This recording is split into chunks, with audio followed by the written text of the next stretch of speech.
Amém. Boa noite.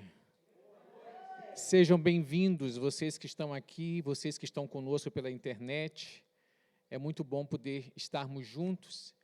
E eu quero começar a fazer uma observação incrível, né? Agora, pela consulta pelo telefone, estão 13 graus em Friburgo. 13 graus, né? 13 graus. E aí eu descobri também por que eu estava sentindo mais frio. 13 graus e o ventilador estava ligado da igreja. Eu falo, gente, 13 graus, e para que eu preciso de um ventilador neste momento, né? 13 graus, 13 graus. Eu quero que você abra a sua Bíblia no livro de Jó. Nós estamos na campanha de restituição. E eu queria conversar com você sobre o caminho da restituição. Quero que você saiba que existe um caminho a ser trilhado quando nós pensamos em restituição. É interessante que Jó é um dos personagens interessantes da Bíblia, redundância, né? E também um dos mais conhecidos. E quando eu falo que ele é um dos mais conhecidos, não porque as pessoas têm um profundo conhecimento da história de Jó.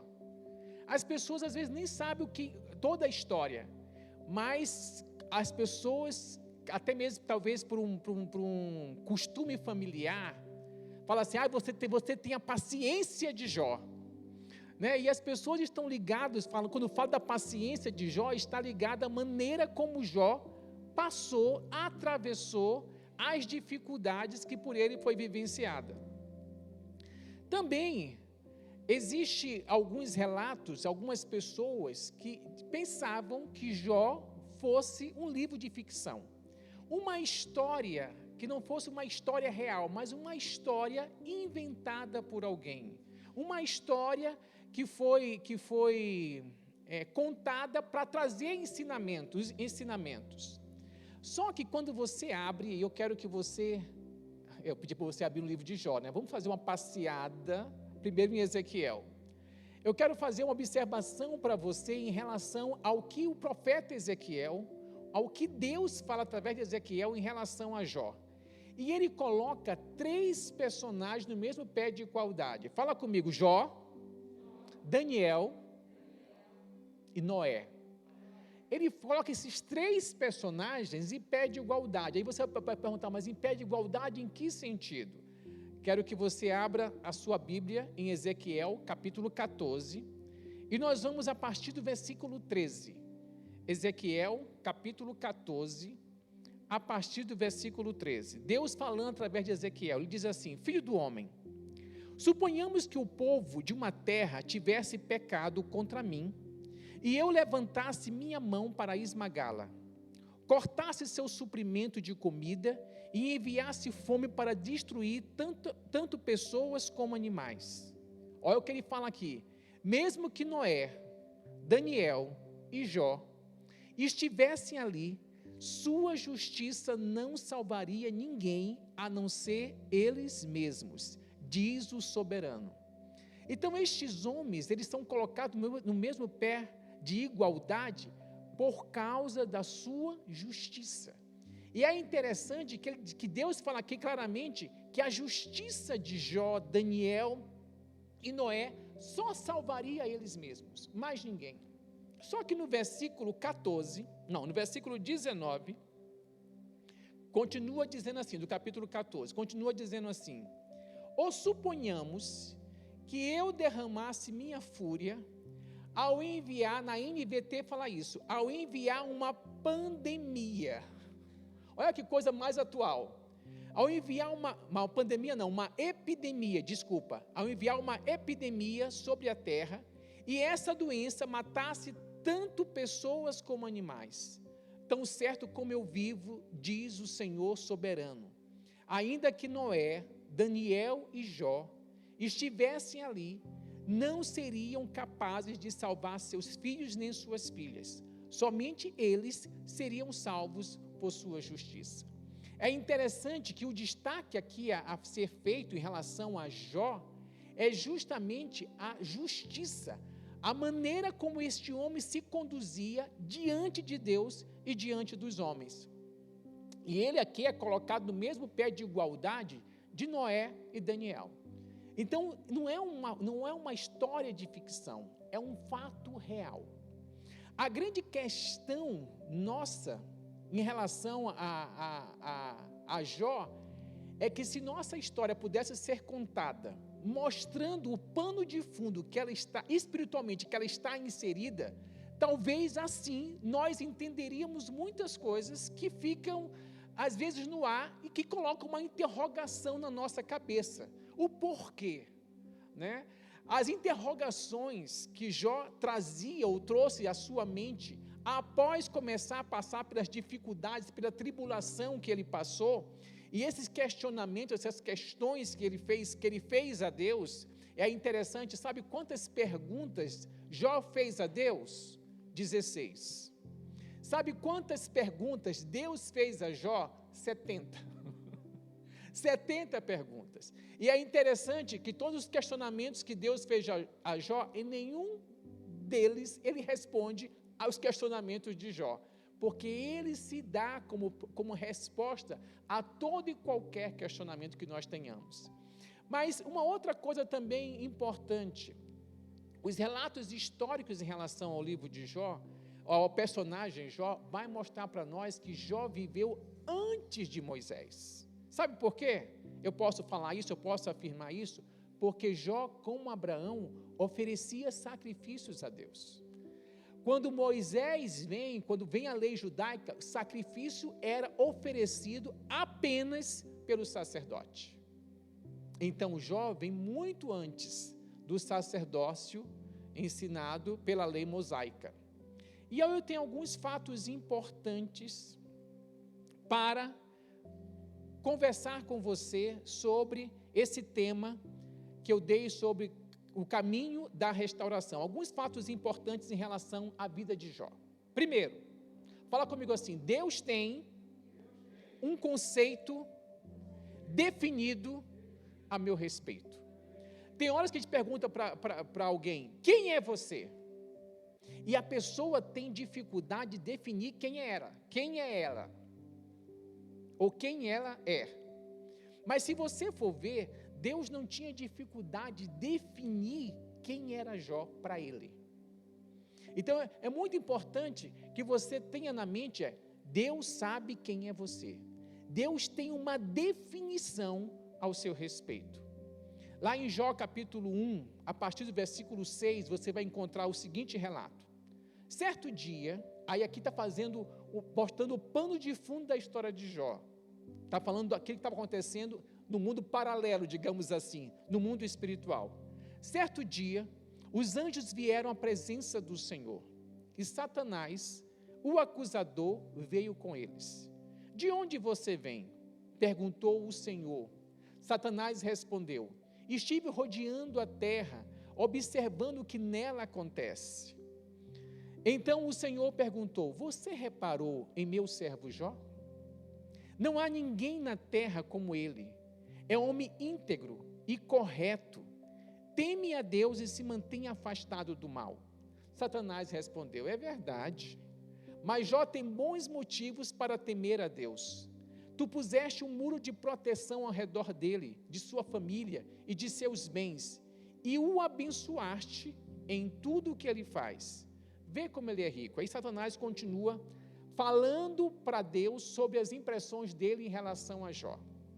Mas o que eu quero destacar nessa passagem, em primeiro lugar, era a maneira como Deus define Jó para o diabo. Ele pergunta assim: você tem visto meu servo Jó? Na minha versão, numa das versões que eu tenho e que eu costumo ler, diz assim: não há ninguém na terra como ele, que teme a mim e se afasta do mal. Então Deus tinha Jó em alto conceito. É interessante que Jó tinha tanto alto conceito que Deus coloca ele, dizendo para ele: se Jó estivesse, lá no Ezequiel, se Jó estivesse presente, ele, Daniel e Noé, e eu trouxesse fome ou uma epidemia sobre a terra, só salvaria-se eles mesmos por causa da justiça deles.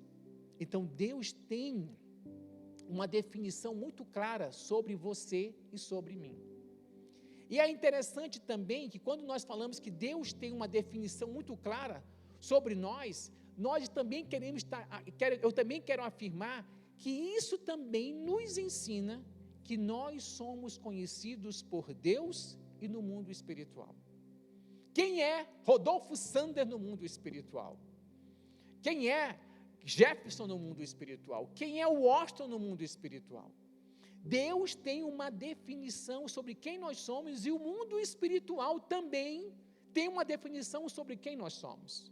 Isso me faz lembrar de alguns exorcistas, que está lá, retrata isso no livro de Atos, que foram expulsar um demônio em nome do Deus de Paulo. O diabo vira assim, o demônio vira assim para os caras e fala assim: eu sei quem é, em nome de Jesus, eu sei quem é Jesus e sei quem é Paulo, e vós quem sois? E dá uma coça nos caras, e diz a Bíblia que ele deixa os caras praticamente nus. Então o mundo espiritual, ele tem um conhecimento sobre quem nós somos, assim como Deus tem uma definição sobre nós, o mundo espiritual também tem. Então essa é a primeira coisa que você precisa levar em conta, que Deus tem um conceito definido sobre quem você é, tal qual o mundo espiritual. Agora, um questionamento que eu quero fazer para você e para mim: o que leva você a se relacionar com Deus? O que te motiva todos os dias a se relacionar com Deus? O que te motiva todos os dias a buscar a Deus? O que te motiva todos os dias a se preocupar em fazer a vontade de Deus? O que te motiva? É interessante que na resposta que o diabo dá a Deus sobre a relação a Jó, ele diz assim para Deus, né?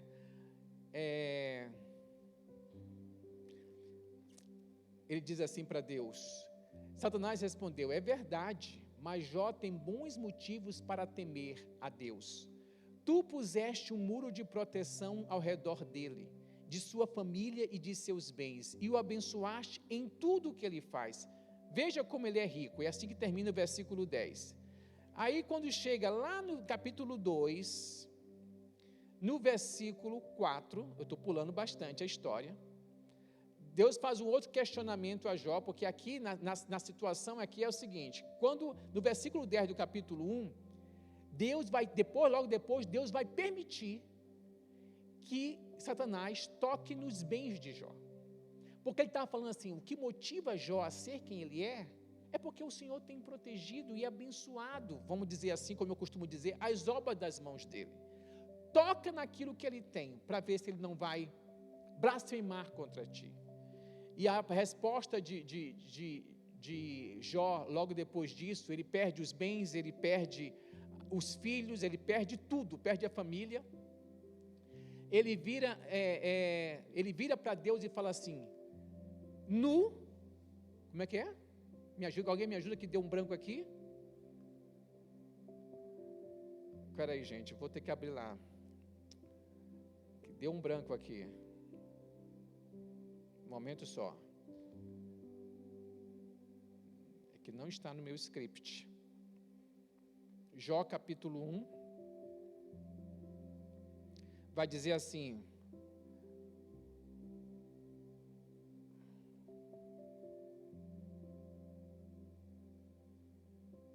espera aí, um momento só. No versículo 21, disse: nu saí do ventre de minha mãe, e nu voltarei. O Senhor o deu, e o Senhor tomou. Bendito seja o nome do Senhor. No versículo 22, diz assim: em tudo isto, Jó não pecou, nem atribuiu a Deus falta alguma. Diante de toda aquela calamidade que Jó sofreu, perdendo a família, perdendo os bens, a Bíblia fala que Jó não atribuiu a Deus falta alguma. O diabo quase corta os pulsos aqui, de tão indignado que ele ficou, Só que ele não desistiu. E Deus vira para ele lá na capítulo 2, a partir do versículo 1, que assim fica mais fácil, a partir do versículo 1, tem que ser na NVT. Certo dia os anjos vieram outra vez à presença do Senhor, e Satanás, o acusador, veio com eles. De onde você vem? Perguntou o Senhor a Satanás. Perguntou o Senhor. Satanás respondeu: estive rodeando a terra, observando o que nela acontece. Então o Senhor perguntou: você reparou em meu servo Jó? Não há ninguém na terra como ele. É homem íntegro e correto, teme a Deus e se mantém afastado do mal. E não perdeu a sua integridade, apesar de você me ter instigado a prejudicá-lo sem motivo. E aí Satanás vai dar mais um golpe aqui. Ele vira para Deus e fala assim: pele por pele, um homem dará tudo o que tem para salvar a própria vida. Estende a tua mão e tira a saúde dele, e certamente ele te amaldiçoará na tua face. E aí Deus fala assim para ele: pois bem, disse o Senhor, faça o que quiser com ele, mas poupe-lhe a vida. Ou seja, Deus permite que Jó toque na saúde, que Satanás toque na saúde de Jó. Mas, observa, fala comigo assim mesmo: toda ação maligna tem restrição. Nós não estamos à mercê da ação diabólica, gente. Existe um limite da soberania de Deus impedindo o diabo de fazer o que ele quer com as nossas vidas. E é interessante, quando você vê aqui, você vai ver logo depois que Jó adoece. Diz a Bíblia que ele fica cheio de tumores, a ponto de se limpar com um caco. O estado dele é crítico. A mulher dele, desesperada, fala para ele assim: você ainda teme a Deus? Amaldiçoa o teu Deus e morre. A mulher que dormia e acordava com ele, fala para ele: Jó, chega de acreditar nesse Deus. E é muito interessante, porque você descobre que não eram os bens, que não era a família, que não era a saúde, que levava Jó a se relacionar com Deus. Quando eu pergunto para você e questiono você sobre o que leva você a se relacionar com Deus, eu estou falando de coisas que para nós são fundamentais. O pessoal fala assim: se eu tiver saúde está tudo ok. E quando a saúde falta? Como é que você age em relação a Deus? E quando a família falta? E quando os bens faltam? Como é que você o que motiva você a se relacionar com Deus? Porque a grande questão aqui é que o diabo estava dizendo para Deus, e eu gosto muito quando o Philip Yancey escreve sobre isso, que Deus não é digno do amor do homem por ele ser quem ele é. Interessante que no livro que eu li, ele fala assim mesmo: o diabo estava dizendo para Deus que Jó estava condicionado, né? Isso é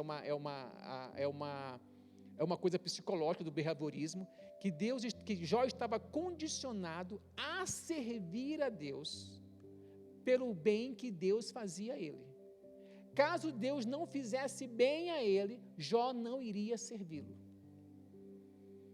Eu me lembro de uma mulher que falou assim para mim uma certa vez: eu só volto para a igreja depois que meu marido se converter. E quando o marido se converteu, eu já falei para Deus que eu não volto para a igreja. Ou seja, Deus na mão dela é um ídolo. Faça a minha vontade, e aí eu vou decidir se eu vou fazer a tua vontade. Então, uma coisa que eu quero perguntar para você: o que leva você a se relacionar com Deus? O que levava Jó a se relacionar com Deus era saber quem Deus era. O que me leva a me relacionar com uma pessoa é saber quem aquela pessoa é. Uma outra coisa importante, quando nós pensamos nesse caminho da prosperidade, além de saber que Deus tem um conceito definido sobre mim, e o mundo espiritual também, a entender as motivações que me levam a me relacionar com Deus, porque dependendo dessa motivação, qualquer coisa que não seja a pessoa de Deus, que me leve a me relacionar com Ele, qualquer situação pode me afastar de Deus. Uma outra coisa importante nesse caminho da restituição: exerça o seu papel de sacerdote independente da sua realidade. Quando eu falo isso, vamos lá para o final da história de Jó.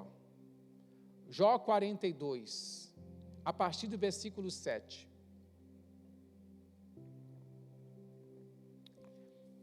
Lembre-se que depois de alguns dias, de toda a tragédia de Jó, alguns amigos dele foram ter com ele. E alguns amigos dele tinham a seguinte teoria: para tanta desgraça acontecer com uma pessoa, essa pessoa fez alguma coisa de errado. Essa pessoa deve ter jogado pedra na cruz. Já ouviram esse ditado, né? Eu joguei pedra na cruz, não é possível. Para tanta desgraça que está acontecendo comigo, eu joguei pedra na cruz. Então, tem horas que nós queremos explicações para aquilo que, aos nossos olhos, não tem explicação.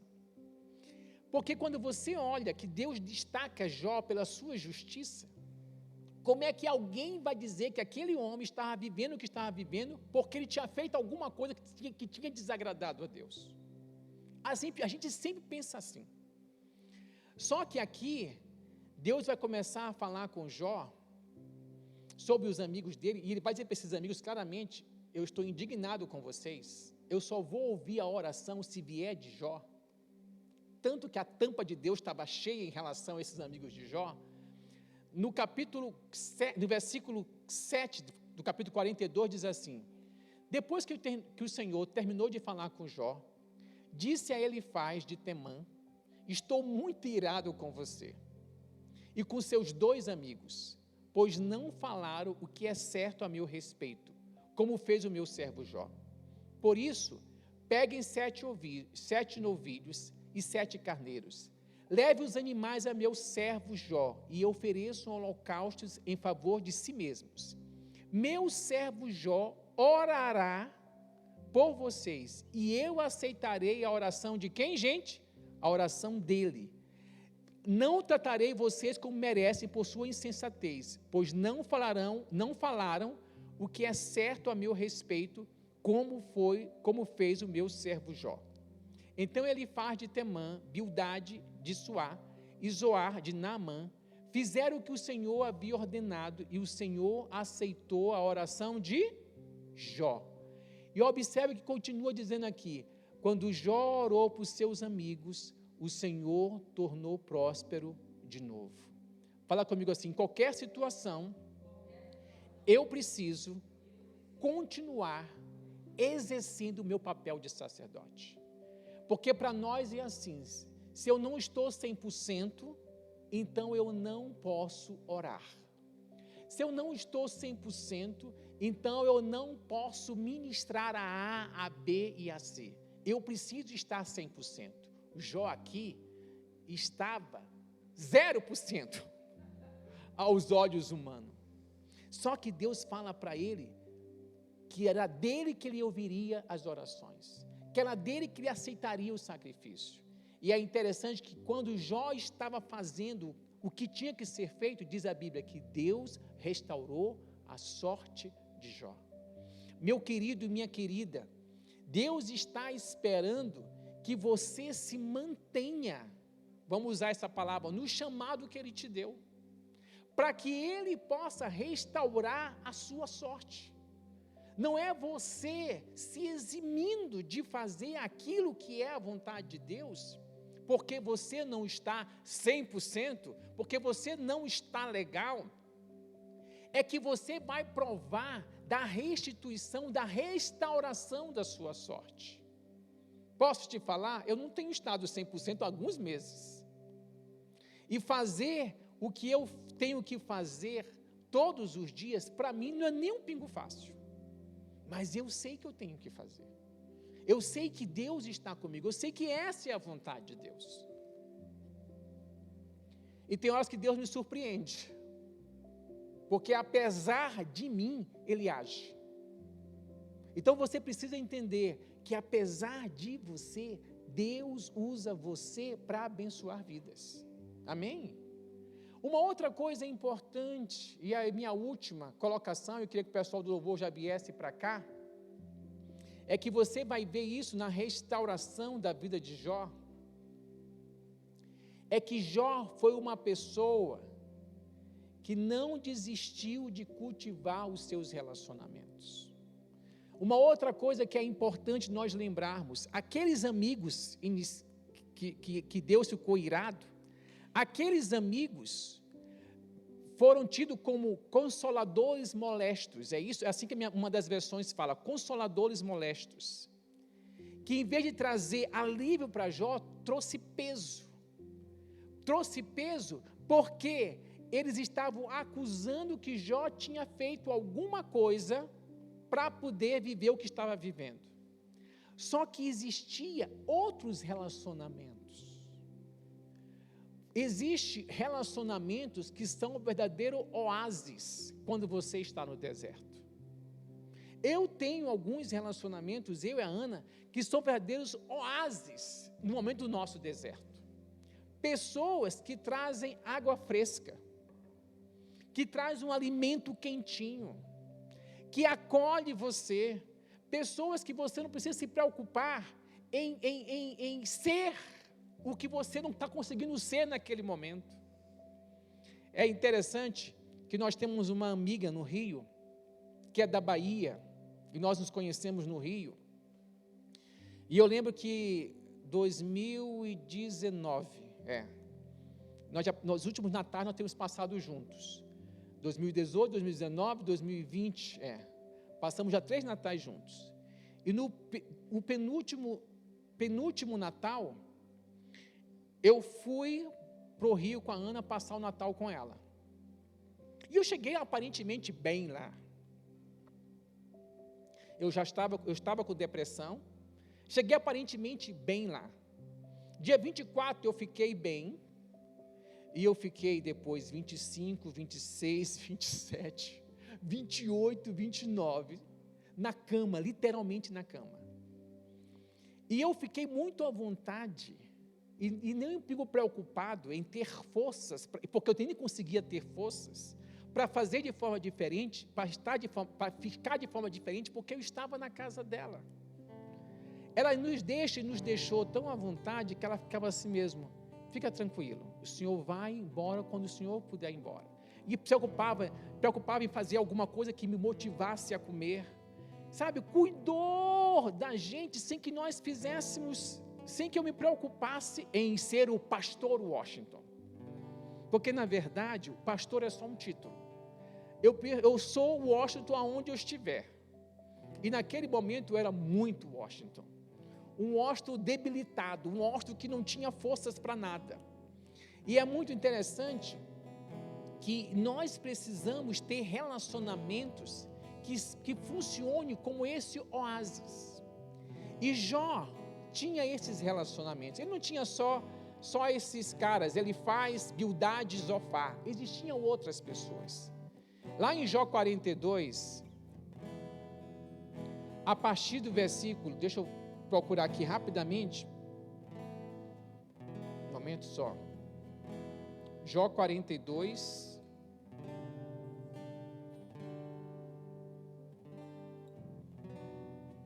nós vamos a partir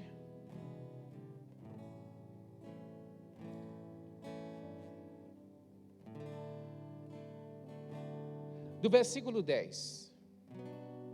Quando Jó orou por seus amigos, o Senhor o tornou próspero de novo. Na verdade, o Senhor lhe deu o dobro do que tinha antes. Agora, aqui está a chave de toda essa restituição.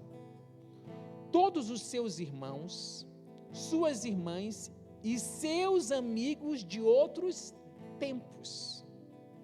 Observe que ele coloca aqui, família, e amigos de outros tempos. Uma das chaves de relacionamento, gente, é não desistir de cultivar seus relacionamentos. Porque quantos aqui já tiveram decepção nos seus relacionamentos? Levante a mão. Quantos aqui, porque tiveram decepção nos seus relacionamentos, desistiram de se relacionar? Levante a mão. Desistiram de se relacionar? Porque não tem como viver sem se relacionar, gente. Então observa que Jó, diz a Bíblia, que ele tinha os seus irmãos, suas irmãs e seus amigos de outro tempo. Vieram e festejaram com ele à mesa de sua casa. Eles o consolaram e o confortaram por todas as provações que o Senhor tinha enviado contra ele.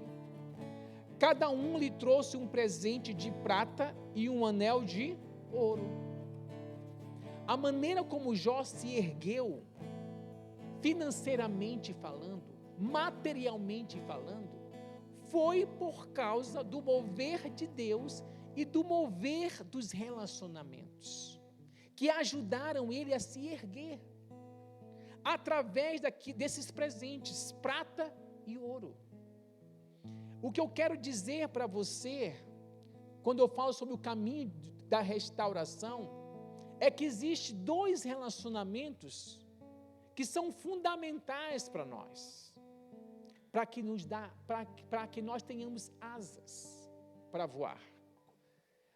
Um é o nosso relacionamento com Deus, e o outro é o nosso relacionamento com as pessoas. Existe um produto que fala assim, que não sei o que lá, nos dá asas, né? Esses relacionamentos nos dá asas, tanto que Deus nos manda amá-lo, ir amar ao próximo como a nós mesmos.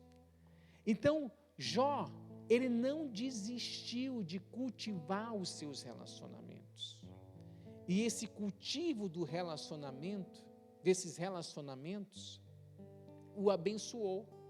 No versículo 12 do capítulo 42, diz assim: o Senhor abençoou Jó na segunda parte de sua vida, ainda mais que na primeira. Ai, Senhor, eu preciso disso. Que o Senhor abençoe mais na segunda parte da minha vida do que na primeira. E eu fui pesquisar, sabe quanto tempo levou o sofrimento de Jó? Mais ou menos 1 ano. 1 ano. Em 1 ano, ele viveu tudo que ele viveu, ele perdeu tudo que ele perdeu, e ele foi restituído de tudo que ele perdeu. Então fala assim mesmo, fala comigo assim, que a bênção de Deus esteja sobre cada parte da minha vida.